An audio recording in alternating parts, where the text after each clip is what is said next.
I mean, I'm just so excited to see every week the work that they make. It's sort of like, it's like Christmas every Thursday, you know, like I just show up to class and they're going to have made something, you know, and that's just so thrilling. I mean, last week it was so fun, wasn't it? To like walk out and follow them and not know where we were going and have no sense of what was going to happen, and so that sense of like pleasurable anticipation is very present for me in the work, and I think they're all so enthusiastic about making the work and working together, and so far the collaborations have seemed really fruitful.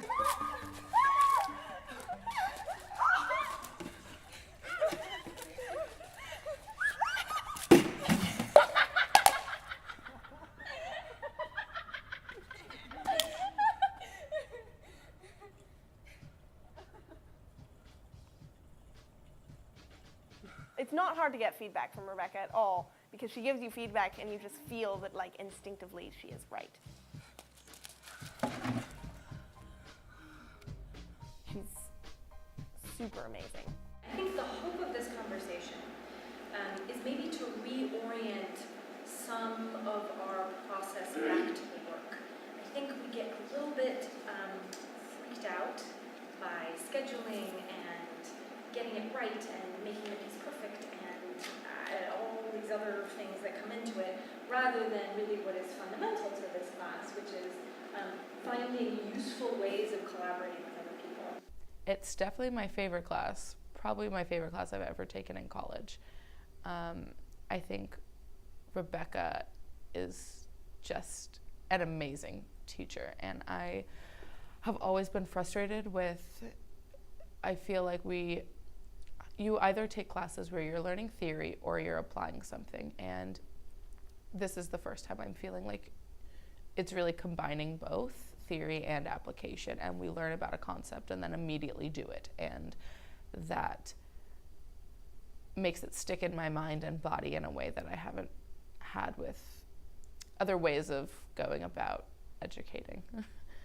Cool. It's so amazing how you can just like go to Rebecca and be like, I can't words. You go to her and you're just like, ah! And then she's like, it's okay. And she's like, let me just look at this roadmap of your mind. Okay, I see what you're saying. She's the most consistently supportive person that I know. So She's always supportive. It's an interesting sort of contrast, right? She's got these huge expectations, and on one hand, she's like, the point is that sometimes you fail. But I also fully believe that you can meet these expectations. So you guys, I mean, this is a really manifesto for the future of theater.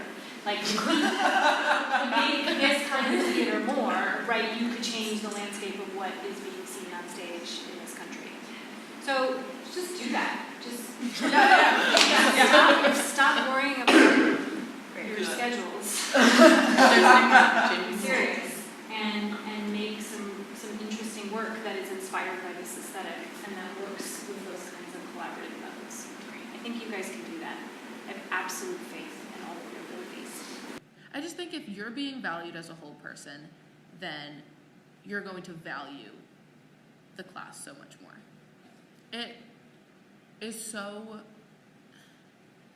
It gives you so much more, and you want to give so much more. When you feel like you're being cared about as a person and like encouraged to grow as a person and not just a student, like you really want to be all there. I think theater classes are the only classes I've never like skipped, because I really think that like me being there is impactful to the class and it's powerful, and I'm going to learn something that I really don't want to miss. Other departments on campus can learn a lot from the theater department in the ways of trying to help our interpersonal skills along with our academic skills and making it all one and treating us as whole people, as opposed to you're a student or you're not in this moment, as opposed to you're both a student and a person, and what you bring as a person informs what you do as a student.